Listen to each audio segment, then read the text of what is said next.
नमस्कार, TV9 मराठीमध्ये आपल्या सगळ्यांचे स्वागत। मी निखिला। महत्त्वाची बातमी आपण पाहूयात। बातमी आहे परभणीमधून। परभणीमध्ये परिस्थिती नियंत्रणामध्ये असून जिल्हाधिकाऱ्यांकडून परिसरामध्ये जमावबंदीचे आदेश देण्यात आले, तर परभणीमध्ये इंटरनेट सेवा बंद ठेवण्याचे आदेशही देण्यात आले।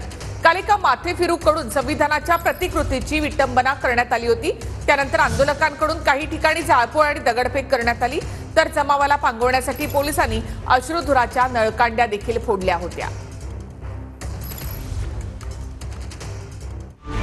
परभणीत काल एका माथेफिरूकडून संविधानाच्या प्रतिकृतीची विटंबना। संविधानाच्या प्रतिकृतीची विटंबना केल्यानंतर आज आंबेडकरी अनुयायांकडून परभणी बंदची हाक। परभणी बंदची हाक दिल्यानंतर आज आंदोलकांकडून दगडफेक जाळपोळ करण्यात आली। आक्रमक आंदोलकांनी दुकानं आणि रस्त्यांवर जाळपोळ केली। आक्रमक आंदोलकांनी दुकानांचीही तोडफोड केली। दरम्यान त्यानंतर पोलिसांनी आंदोलकांवर सौम्य लाठीचार्ज केला। दंगल पथक घटनास्थळी दाखल झालं असून परिस्थितीवर नियंत्रण मिळवलंय। आंदोलकांवर नियंत्रण मिळवण्यासाठी दंगल पथकाकडून अश्रुधुराचा वापर।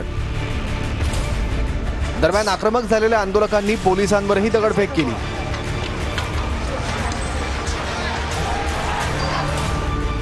आंदोलकांकडून लावण्यात आलेल्या आगीवर अग्निशमन दलानं नियंत्रण मिळवलं।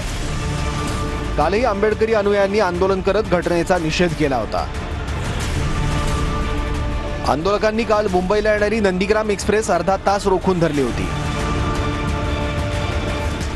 या सर्व प्रकारामागे जर दुसरा कोणाचा हात असेल, कोणी मास्टरमाइंड असेल, त्याचा देखील शोध घेऊन फास्ट ट्रॅकवरती हे केस चालवावी व त्याच्यावर कडक शासन करावं, आपण त्यांना सर्व आश्वासन दिलेलं आहे। आता पोलीस बंदोबस्त पुरेशा प्रमाणात आहेत आणि परिस्थिती सध्या नियंत्रणाखाली आहे। मला वाटतं अशा प्रकारे विटंबना करणं या गोष्टीचा मी धिक्कार करतो। यामागे कोण आहेत त्याचा निश्चितच पोलीस शोध घेतील आणि संबंधितांवर कारवाई करतील, अशा प्रकारची अपेक्षा मला आहे।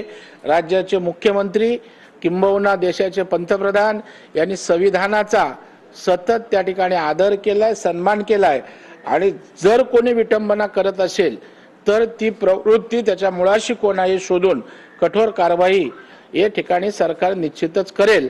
परभणी में जो हिंसा हुई है, देखना पड़ेगा कि जब से ये सरकार आई है महाराष्ट्र में, तब से हर जगह पर इस प्रकार की घटना हो रही है।